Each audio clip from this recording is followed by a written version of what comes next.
what do you mean by the so-called protein debate? Is it over the MPS? So that's what this has been. I mean, you probably haven't been keeping up, but there have been warring factions inside the evidence-based fitness industry. Yeah, I know. Where, so-and-so will say you only need 0.7 grams of protein per pound, or like 1.6 grams per kilo. Yep. And then someone else will say, actually, you see benefits all the way up to like 1.3 grams per pound. Whereas I know you've been fairly consistent for the past however many centuries. I scale at the lean body mass like you should if you're not a moron. Like that's problem number one. Can you explain what that means? Okay. So so I guess we should go back. You're like, where do I stand on the so-called protein debate? Well, first let's define what the protein debate is. And as I wrote years ago, there has been a centuries-long debate over human protein requirement. I had this when I was writing the protein book, which was it's published in 2008. I did a video on YouTube and I kept saying 1998, and that's wrong. I got some book from like Cambridge University. It was like the history of protein requirement debates, because of course I did. And like it's gone from highs of like 400 grams per day to very low. Usually what it represented was what socioculturally people were eating, and then the scientists found a way to justify that. As it stands now, if you are looking at general human protein requirements, and I'm going to use the US numbers because that's what I know, I think they're fairly similar across the world. What we used to call the RDA, the recommended daily allowance, is now called the DRI, is like the daily required intake, something like that. And for the general public, it is set at 0.8 grams per kilo, which is 0.36 grams per pound. It's somewhere in that range. Average person is like 55 to 65 grams per day, just as a general recommendation. Yep. Now, there is another separate debate that's been going on for decades. Do athletes need more protein than sedentary individuals? And this is it goes back to the early 20th century, decades long argument. And the data says yes. And that's pretty much not arguable unless your entire guide is the RDA handbook, because registered dietitians, at least the last time I talked to one, refused to accept this. When I first got out of college, I worked at this wellness center, and the dietitian there said, there is no data that athletes require more protein than sedentary individuals. Now, anytime someone uses that phrasing and says there is no data, that means they never looked. Without exception, someone says there is no data that fat burners want. Do you have any data to support that claim? That means they never looked. So I put like photocopies of roughly 6 papers by some of the luminaries, Peter Lemon, Stu Phillips might have been around, that showed incontrovertibly that athletes need more protein, in her inbox. She never spoke to me again. Because the way registered dietitians in the US, the RDA handbook, which is invariably 10 years behind, is the alpha and the omega. Anything that's not in there doesn't exist to them. The data is incontrovertible. Now, the question then becomes how much more, and that's a separate debate. There is also data that exercise may improve nitrogen utilization, and they've proven that could conceivably lower it, although that tends to be endurance training. That's also much older data. At this point in the game, I doubt many would continue to debate whether athletes need more protein than the sedentary individual. That brings us to the second part of the debate. Well, how much more? Okay, so bodybuilders since 80s have used 1 gram per pound body weight. Now, in the modern era, there's a lot of criticism of that value by people that are more pedantic than practical. I'll come back to that in a second. So when you look at various analyses, and a lot of this comes from what I still consider and have been saying for years, and of course turn out to be completely right about, is using the wrong endpoint. So starting somewhere in the 2000s, I think, they started looking at dietary protein in terms of muscle protein synthesis, MPS. And what they started to see was that there was an upper limit of protein intake above which there was no further increase in muscle protein synthesis. I'm being very specific in my language here for reasons you'll see. And when they did the math on that, it worked out to something like 0.25 to 0.4 grams per kilo of body weight, total body weight. Again, I'm being very specific in my language. Well, if you math that out across 4 meals, you get 1.6, right? Check my math on that. 0.25 to 0.4 grams per kilo times 4 is 1 to 1.6 grams per kilo total body weight. Fantastic. Okay. I wrote an article. Okay, we'll go back to my protein book originally, and I addressed this debate in detail. And link in the description. Mike has no 10% off. Mike has no 10 coupon code still works. It's a very tedious book, but I discussed the entire debate. There are also a couple articles on my website. Just put in protein requirements for hypertrophy body recomposition, and you'll turn them on, where I address this. And I address the debate. And one researcher, and I can't remember who it was often, I'd have to pull it up. Doesn't matter.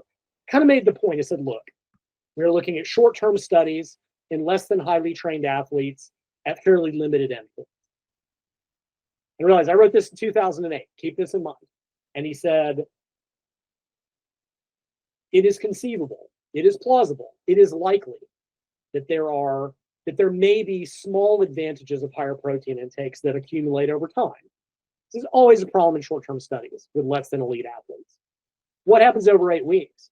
There may not be enough of a difference to see a statistically significant difference, but over many, many years, this might add up, especially in sports, where the difference between first and last is less than 0.1% frequently, certainly less than 1%. But they also pointed out there are other tissues in the body that adapt to training that probably have a protein requirement. And they argued, they basically made the point, and I echoed this, that a higher protein intake may have small advantages, but likely has no disadvantages beyond the possibility of preventing other nutrients from being consumed in sufficient amounts, right? Like if your protein intake is super high and that prevents sufficient carbohydrates to fuel training, that is a disadvantage. But beyond that, they said there may be small advantages over time. And I wrote, even then, fairly, I think my highest value was like 3.3 grams per kilo. It's about 1.5 grams per pound. So you like the idea of playing it safe just as an insurance policy, basically? It's not even that. No, it's more than that. It's more that there are other tissues that probably adapt to training that require protein. Okay, so let's jump. Okay, so then we're in the early 2000s. All this shit about 1.6 grams per kilo and muscle protein synthesis, it was that sets the maximum. So I wrote an article in 2018 that took issue with this and said, there are problems with this argument, in my opinion. Number one, skeletal muscle mass only makes up 40 to 45% on average of total lean body mass, right? And tangentially, this is why all the dumb shits who are confusing lean body mass loss on diets and with the GLP-1s and equating that with muscle mass don't know what they're talking about. Lean body mass includes a ton of non-skeletal muscle tissue, organs, water, glycogen, minerals, bone, connective tissue, all of which, that's lean body mass. You can lose 7 pounds of lean body mass in 2 days on a low-carb diet from water. Did you lose 7 pounds of muscle?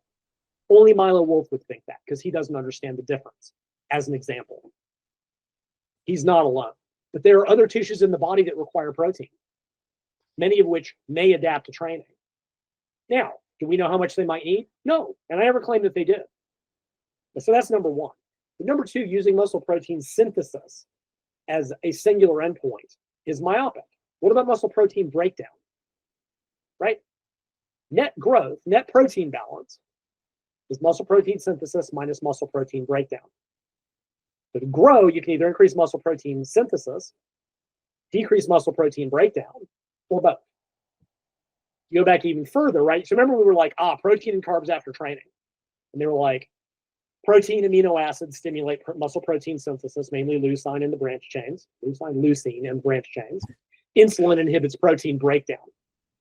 But people were like, oh, well, the decrease in muscle protein breakdown is only 30%. So we should just focus on protein synthesis. Like 30% seems like a lot to me. Like, why wouldn't you want to worry about that? The counter argument being, well, amino acid, protein raises insulin and that, and it may very well be the case. The point of this being that to ignore muscle protein breakdown is missing the point. Now, we might ask, why don't they measure muscle protein breakdown in these studies? And the answer is that it's technically very difficult to do. It's a methodology issue. And I get that. But just because something is hard to measure doesn't mean we get to ignore it. Right?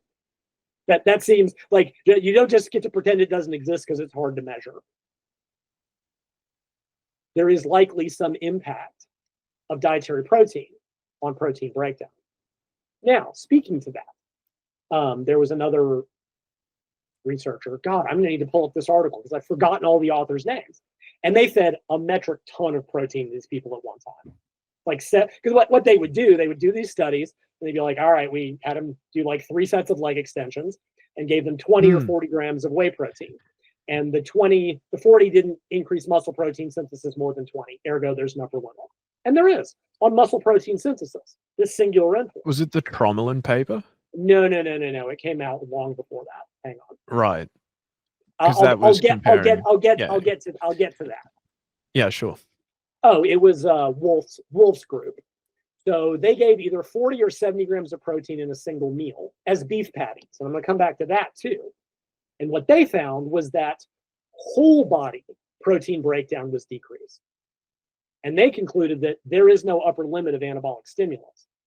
Now, the only industry were like, but it didn't increase muscle protein synthesis, to which I responded, nobody said it did. Stop with the straw man arguments, for fuck's sake. Seriously, this is ridiculous. And it points out that there is more to the system than just this. Maybe it did change muscle protein breakdown. You don't know because it's hard to measure. But there's another issue. Well, there's 2 more issues. One, these studies typically use very low volume resistance training, like 3 sets a day, leg extensions, 1 muscle. Do we know that higher volumes don't change that?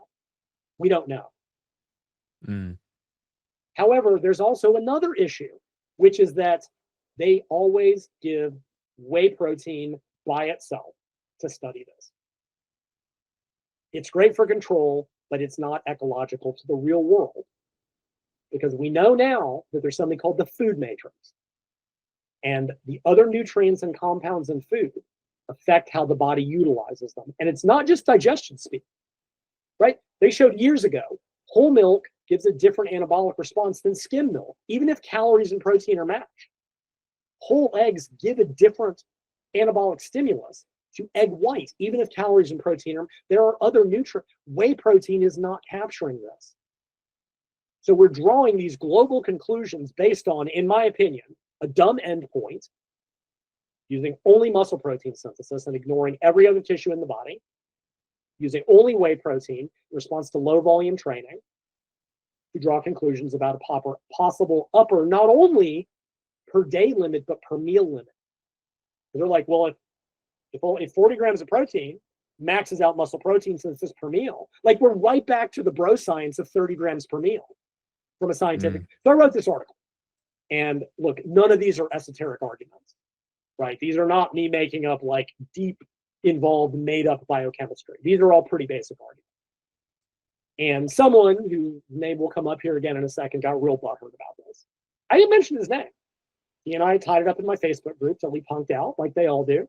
And he got real butthurt and wrote a rebuttal in Alan Aragon's review, which basically was like Miles dumb, LOL. More or less. He's like, well, Wolf's group is looking at the wrong thing and we have better methodology. I'm like, you have the best methodology in the world if you're looking at the wrong thing and you have dumb conclusion.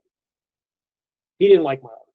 Okay, fine. A couple years later, a paper came out that looked at protein synthesis, resting protein synthesis, in a ton of different tissues in the body. It was a hospital setting. They had like 6 subjects that were getting like knee surgery, and they'll frequently use these groups to be like, we're going to measure, because we got them. We're going to measure a ton of stuff. And they looked at protein synthesis in skeletal muscle, connective tissue, tendons, ligaments, every tissue in the body. Connective tissue protein synthesis at rest is just as high as in muscle. And work by Barr using collagen, vitamin C, and jumping has shown that protein synthesis connective tissue goes up in response to training. So we're already back to what I was saying in 2008, speculatively. There are other tissues in the body requiring protein that adapt to training that will increase the possibly per meal and per day protein synthesis, which is why MPS, or protein requirement, which is why MPS is a stupid endpoint. Now, do I know how much connective tissue takes? Absolutely not. And I'm not saying I do, but it's not zero. Seems like a fairly simple argument. And yet everyone was like, LOL, Lyle. Then the Tromblin paper came out in the early 2000s. And this paper was a monster. And I mean that in a good way. Okay? I may think Jordan's a little butthurt baby, but this was an amazing paper. And I want to make that real clear. Here's what they did. They wanted to basically examine this issue of, and their introduction is really funny because they're like, well, researchers have suggested that there's an upper per meal limit on protein. This seems illogical given nature. And they mentioned that snakes eat like 5% of their body weight in protein once a week. I'm like, well, that's great, but they're not reptiles. I found, is the snake diet guy funding this? It was a very dumb argument. Regardless, it doesn't change the fact that, think about it. Do you think that like our evolutionary ancestors were carefully eating 30 grams of protein at every meal? No, they would eat when it was available. We also know that protein can be made into short-lived gut proteins, splanchnic proteins that are released in between meals. We used to think there's no storehouse for protein. Oh, extra protein just oxidized off. And that's true if you're talking about whey that hits the system very quickly. Whey is not the only protein. So here's what they did. They took a group of people. Well, first they made radioactive cows. And I kid you not, the methodologies of the paper, it's pretty funny. Because they wanted to make radio-labeled milk protein. So they needed a radioactive cow. They took subjects. They had them do a very basic, I don't remember the workout. It was fairly low volume, probably leg extensions. Then they gave them either 100 grams of radio-labeled casein or 25 grams of radio-labeled casein. And then they tracked them for the next 12 hours. And they measured everything. I don't say that facetiously or with hyperbole. Muscle protein synthesis, whole body protein breakdown, connective tissue synthesis, oxidation. The graphs are just insane. Like this was one of those studies that, like I said, it was amazing. And I mean that very genuinely. Here's what they found. Number one, giving all that protein at once, it just sustained protein synthesis the entire time. It increased connective tissue protein synthesis, like I'd been saying since, well, 2008 speculatively, and in 2018. It didn't affect, I want to say, whole body protein breakdown, which was unclear why it didn't. They didn't see an increase in oxidation. Why? Because casein is not whey. Casein is very slow digesting protein. I think they use milk protein. So yes, it's like 20% yes. whey, 80% casein. Sure, but the point of this was that using a solid whole food protein that digests slowly, they didn't see an increase because they didn't see a big amino like with whey, which is just not ecological to the real world. It was milk, right? But there was no per meal limit because they even pointed out most of the studies looking at per meal protein synthesis tested for like 4 hours. Well, what happened? So they tested for straight 12. Like I said, amazing paper. Even at the 12-hour mark, amino acids were still being released into the bloodstream because when you go look at actual protein digestion rates, which were in my protein book, mind you, whey is one of the fastest at like 10 grams per hour. Casein is something like 6. So if you were to eat like, even at 10, if you were to eat 100 grams of whey protein, it will take 10 hours to digest. And that's what they showed. They showed not only there is no per meal upper limit to protein intake, it just digests for longer and it supports protein synthesis the entire time. And there are other tissues, just like I'd been saying the whole time.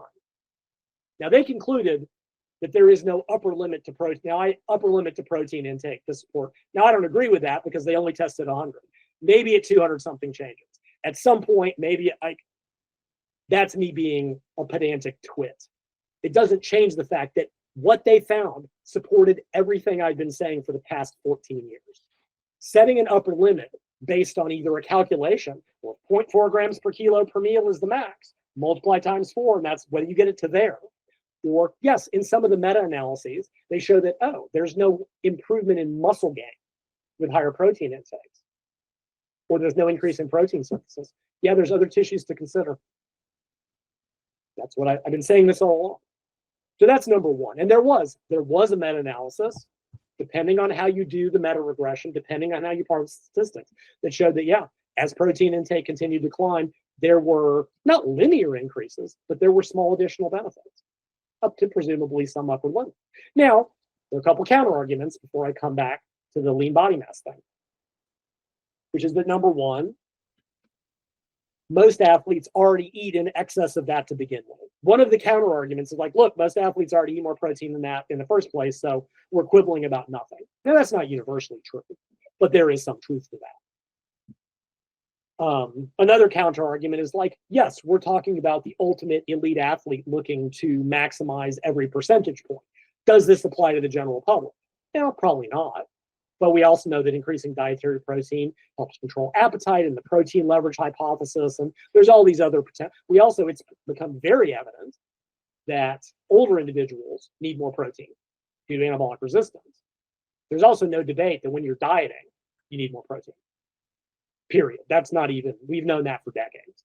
So there are other conditions where even if you accept like 0.8 is the DRI, it's being suggested older individuals may need 1.5 grams per kilo to overcome anabolic resistance. We know you need that much on on my RFL. Mike has no tan, Rapid Fat Loss Handbook, available on my website. We know that that's required on very low calories to offset. And then it goes up from there with training and lean, and as body fat comes down. And conversely, I know you've argued that if you're taking anabolic androgenic steroids, you may need less protein. I don't know that because you utilize it better. I know that is okay. That is not my area, but I think we should have asked Johnny this because I think we didn't when we talked to him. I've asked people that work. Yeah. I don't remember if I don't think that got asked. We touched on it, but it has been argued that people using anabolics do need less protein because of improved nitrogen utilization, which is interesting because that might mean that 1 gram per pound is too low for naturals. But let's go back to that. Even the people that steadfastly maintain 1.6 grams per kilo. Well, if you look at the studies, it's always total body weight. Well, here's the thing. Body fat doesn't have a protein requirement. You have to scale protein. Well, if you're not a moron, you need to scale protein to lean body mass. So go look most of those papers with the 1.6 grams per kilo thing. It's usually males are about 17 to 20% body fat. Well, let's take 1.6 grams per kilo. If we scale that to lean body mass, you add 20%, right? Is that right? About 2 grams per kilo. So right now we're up to about 0.9 grams per pound of lean body mass. Yeah. But you can still quibble about that. Here's the thing. A, 1 gram per pound is not going to hurt anybody. But B, consider the bodybuilders that were recommending 1 gram per pound. They were usually 10, 12% body fat. Lean body mass and total body weight is close enough at that point. Right, that's why I don't use total body weight, because someone with 40% body fat is going to end up with protein requirements that are so far out of the question. Right, 1 gram per pound for someone who's 180 at 10% and someone who's 300 at 50%, right? That you can't use total body weight when body fat percentage is that high. You have to scale to lean body mass if you have any sense.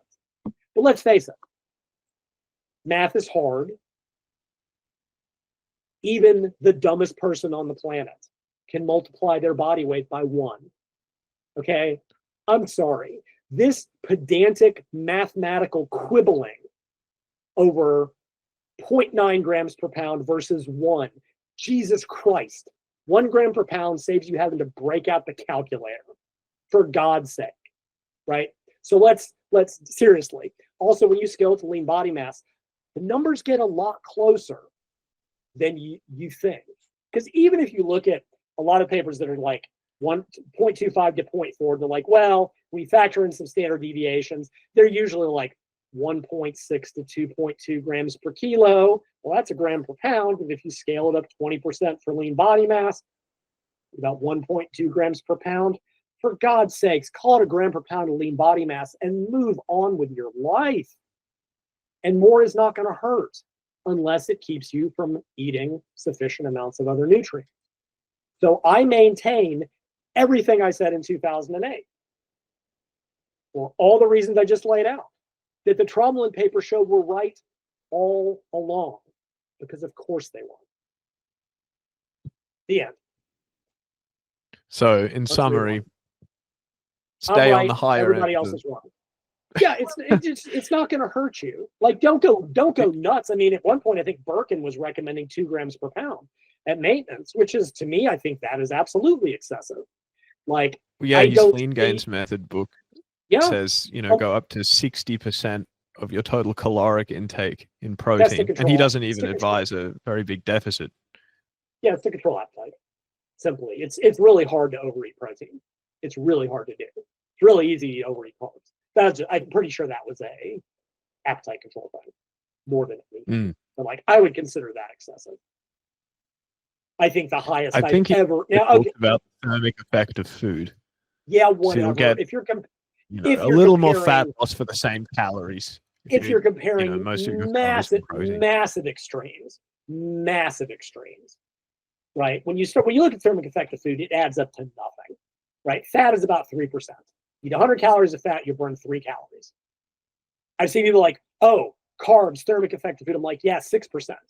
You replace 100 calories of fat with 100 calories of carbs, you'll burn 3 extra calories per day for every 100 We should calories. probably clarify what we mean by the thermic effect of food.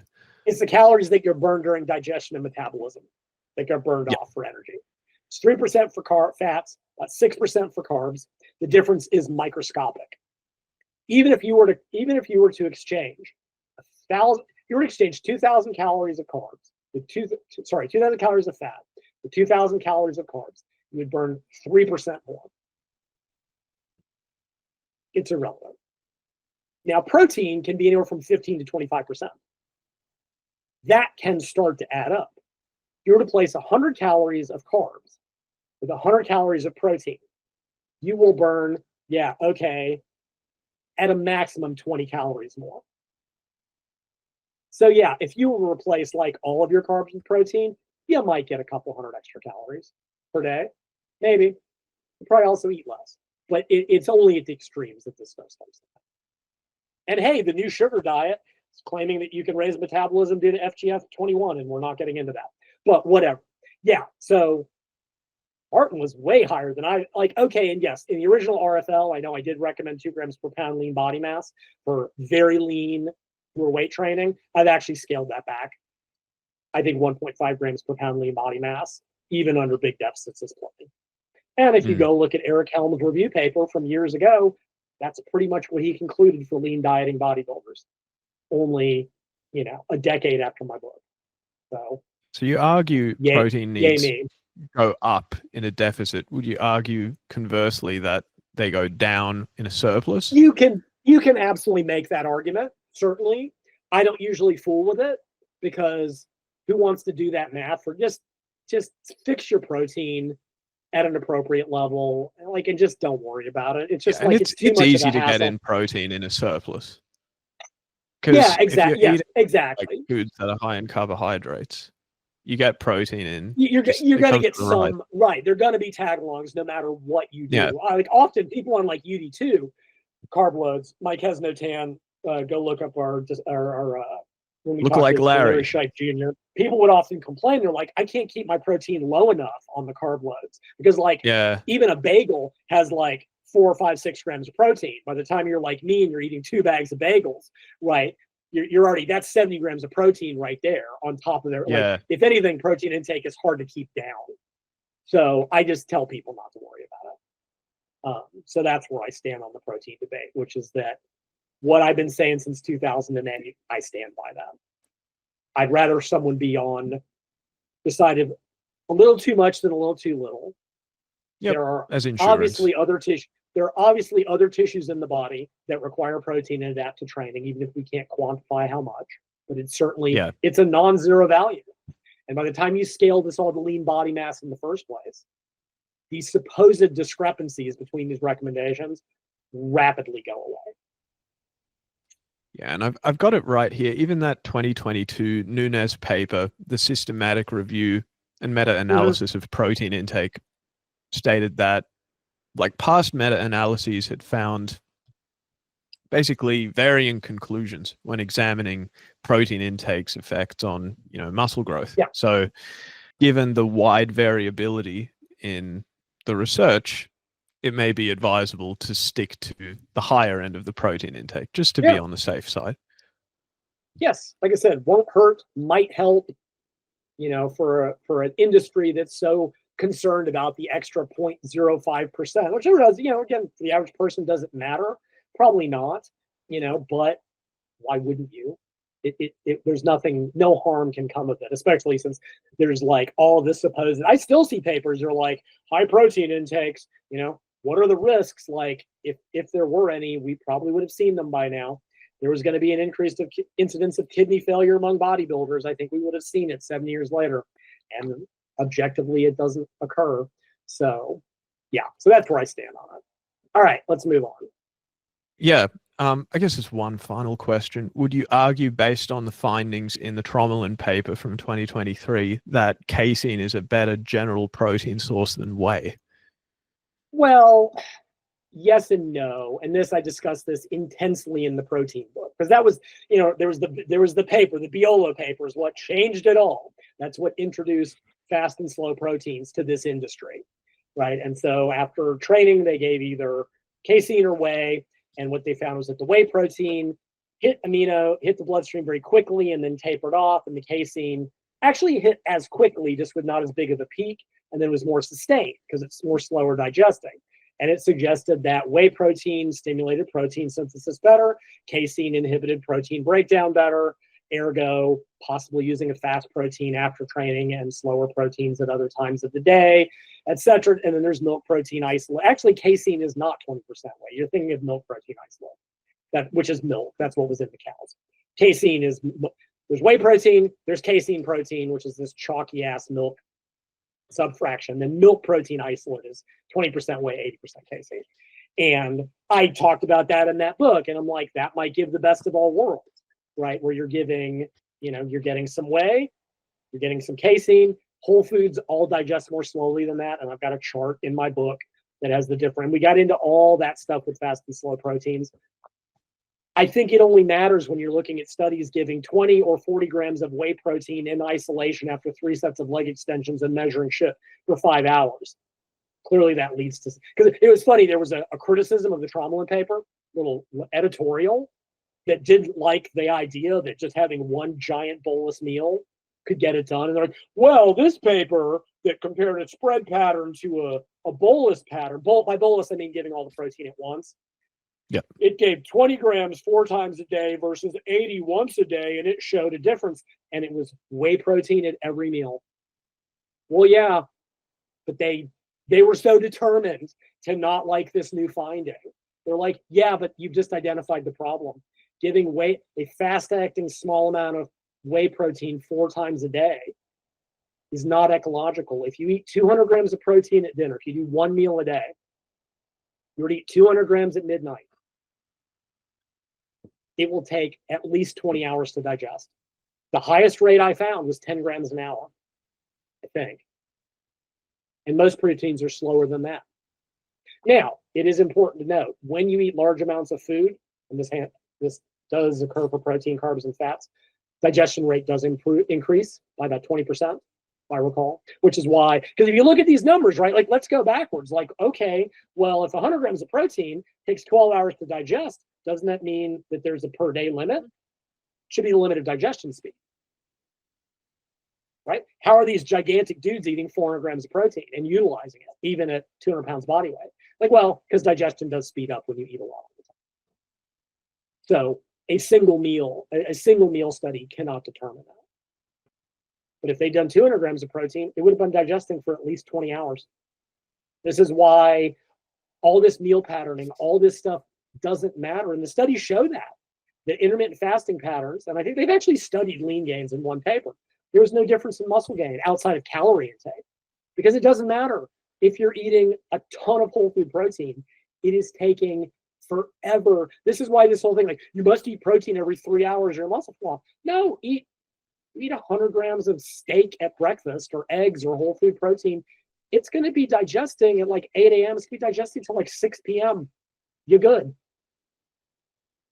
And you can eat it all at night or all in the morning. I'm not saying you can't. There are practical aspects, but it's only when you use liquid whey protein by itself over the short term that you start to draw these conclusions and use a myopic, dumb endpoint of NPS and not considering any other tissue or protein breakdown. And so these are not esoteric arguments. And the Tromblin paper said, yeah, I was right all along. He said, with no overly aggressive confidence or smugness whatsoever. But factually, I was. Jordan got real butthurt over the title of my video, too.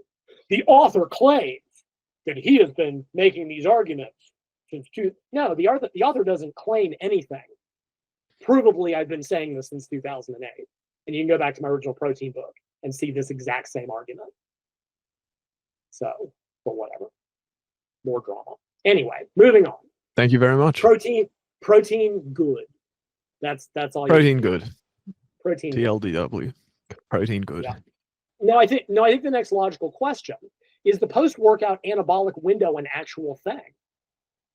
Because that really sort of ties into something we just talked about whey post-workout and all those early studies and that stuff. Is the anabolic window a thing? Okay, let's define terms. What do we mean by anabolic window? The idea originally was that immediately after a workout, you have a limited window of time to consume nutrients to get optimal adaptation. Essentially, that's well what put. It is. Okay. Yeah. Now, this did have early literature to support it. But as always, you have to look. The devil is in the details, as the saying goes.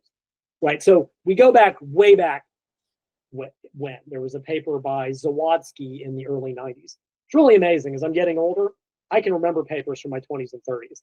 I can't remember jack crap now. I cannot tell you an author that I've read recently.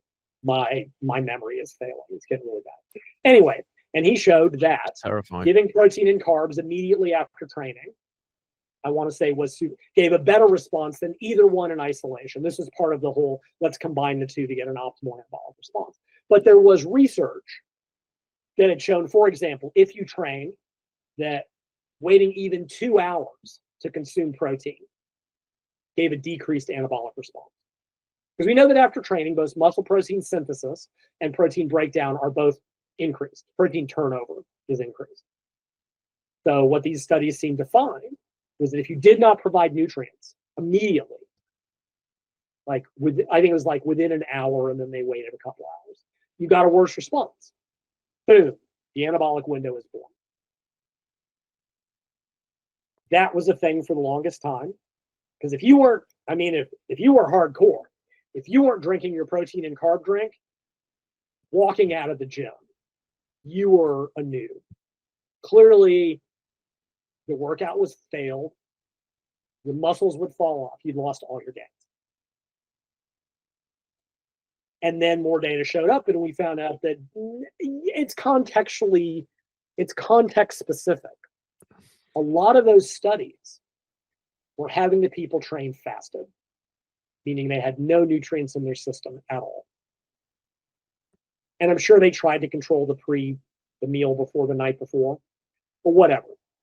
In that situation, if you didn't provide nutrients immediately, you didn't get as good of a response. Now realize this was also short term. What was happening over 12, 24 hours? That wasn't being examined. Because then the first paper started to come out. And most of this is in my book too. That actually in a fasted situation, pre-workout amino acids gave a better response than post. which makes logical sense when you start to look at protein digestion rates. Even in the Viola whey versus casein study, it still took like 30 minutes or something. I don't remember, I don't have the chart in front of me, for the amino acids to hit. If you've eaten before workout, those aminos are available. Hell, they're available during the workout, and they're available immediately after. So actually, pre-workout, under fasted conditions, was more anabolic than post-workout. And basically, this led to the idea that if you're fasted, if you're training first thing in the morning and haven't eaten, and I'm going to come back and contextually address that in a second, but yeah, it's probably pretty important to get something in right afterwards, or the anabolic window will close, quote unquote. But again, we also know that while there is this quick short-term increase, there's also a longer-term increase in protein synthesis and stuff like that. So like, basically it started to kind of not matter. As long as you've eaten beforehand, within some range of time, right? An average size meal, 400 or 500 calories, probably takes 3 to 5 hours to digest, somewhere in that range, 4 to 5 hours, depending on, is it solid, whole foods, liquid, blah, blah, blah, blah, blah, right? So if you are training at noon and you've eaten at 9 a.m., you're fine. You've got nutrients in your system. So pretty much, so everybody walked it back. And of course, they overcorrected. There is no anabolic window. Everything you've ever heard is dumb. Like, that's fasted cardio for fat loss. Fasted cardio is dead. Really, guys? I call it the pendulum of stupidity. I've got an unpublished article where we just go from one extreme to the other because God forbid we consider context and nuance. So there is a paper, and I cannot find it, and I could not find it, where basically the researchers kind of, and again, this is for athletes, they make the point that, okay, in the strictest physiological sense, there's probably not an anabolic window, assuming you've been fed. However, for athletes, it may represent another eating opportunity. And we know that carbohydrate intake is increased into muscle due to GLUT4 translocation and glycogen synthase activity. We know that amino acid uptake, blah, blah, blah, blah, blah. Insulin drives amino acids in the muscle, et cetera, yada, yada, yada.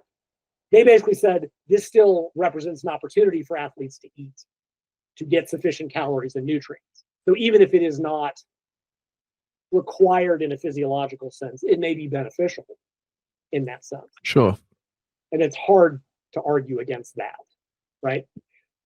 If you're an athlete training twice a day, and again, we now get into the difference between, are we talking about competitive performance athletes? Are we talking about Gen Pop recreational lifters? Are we talking about Gen Pop wanna be great? Like, what population are we talking about before we start stringing out these absolutes? Like, yeah, Gen Pop lifter, do I think it's crucial to have protein? Well, if they're older, maybe, because they've got that anabolic resistance thing, different system. We're talking about younger individuals, which is why you cannot extrapolate from one to the other. For Gen Pop lifters, does it matter? Probably not. Will it hurt? No. But let's go back to the training fasted thing and the morning thing. Because I know people that typically the way, like, what's now called time-restricted eating, intermittent fasting is actually not the right terminology for that approach, where you have an eating window. It's more accurately called time-restricted eating for a bunch of boring reasons that I'm not going to go into. Just take my word for it. Typically, the way Martin originally presented it was that, Martin Birkin, that is. Working, yes, fast during the morning, break your fast at whatever, 2 to 4 o'clock, depending. Have a small meal, lift, huge meal, dinner. As I believe that's what his system was. But it tended to assume evening training. And now look, whether or not intermittent fasting is not magic, something he admitted in his shitty little diet book after he basically charged people tons of money to not eat breakfast. He's like, oh, I knew it wasn't magic the whole time. He basically said he was a lying sack in that book.